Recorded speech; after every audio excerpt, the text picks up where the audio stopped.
Guys, andito pa rin tayo sa part ng bonsai na sato dito sa Kawayan. Ito ay na-develop, hindi pa masyado na-develop ito. Kagaya ito, marami pa mga bakanting spot na dapat nilang i-develop.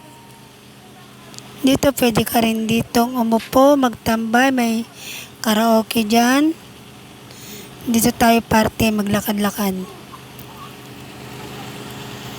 Ayan, hindi ko alam kung anong klaseng bulaklak ito o halaman.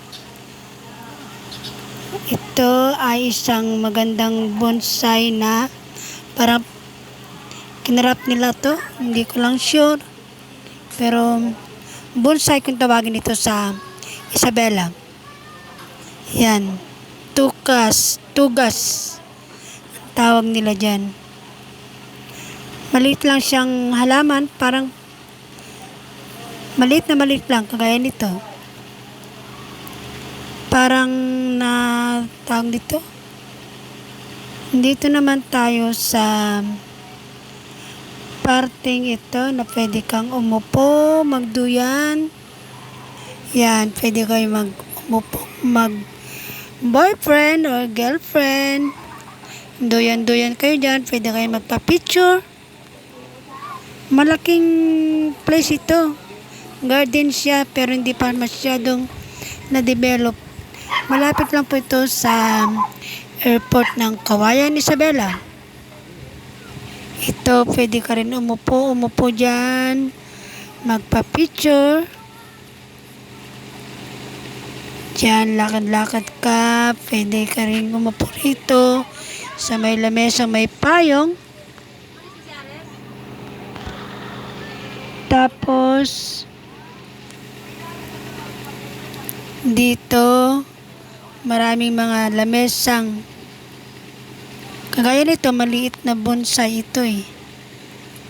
Yan. Ang cute niya ito. May mga bonsai pa rito, marami, malawak ito. Kahit maghapon ka siguro hindi mo maikot itong place na to. Actually, pang part 2 na ito eh. Ayan, may mga bonsai. Bonsai din yan. Meron din sila mga children park dito. Kagaya nito. Inosato. Yan. Pwede ka mag-upo-upo dyan, magpa-picture. Meron din sila mga palaruan dito, banda. Dito ay hindi pa masyado na-develop. Dinidevelop pa nila itong parting ito eh. Lakad-lakad tayo rito banda. Ito yan. Samahan nyo ako. Meron din nakalagay dito na parang restricting na hindi ka pwedeng pumasok. Hindi ko lang kung ano itong notice na to. Yan. May lamesa dyan. Pwede kang umupo. May mga puno ng kawayan. Yan. Pwede kang umupo dyan. Napaka-fresco ng hangin dito. Dito tayo banda. Sa may tabi ng swimming pool. May swimming pool lang yan. Yan. Kasi hindi pa masyadong na-develop.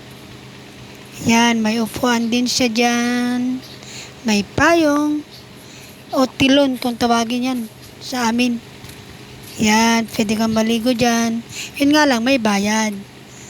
Yan, hindi pa masyado na-develop. Yan, puno ng kawayan. Dito ay dinidevelop pa rin nila hanggang dun sa baba. Yan. Yan, lakad pa tayo dito. Yan, may mga lamesa. Pwede kayong upo dyan ng iyong boyfriend. Mag-date. Kung wala kayong boyfriend o girlfriend, umupo na lang kayo dyan para tanawin ng mga punong kahoy na napakarami. Kagaya nito. Yan. Step lang tayo dito. Napaka-fresh ko po rito banda. Ito ay talagang probinsya siya kasi nandito siya sa malapit sa airport ng Kawayan. Yan. Ang daming mga bonsai nilang dinidevelop dito.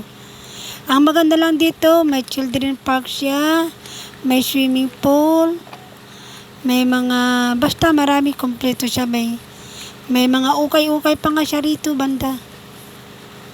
Yan. Lakad-lakad pa tayo rito, banda. Tingnan natin, ayan yung mga bonsai. Napakarami nilang bonsai. Hindi ko alam kung ano yung... Thank you guys sa panonood ng aking vlog. Hanggang sa muli, sa susunod na vlog. Salamat.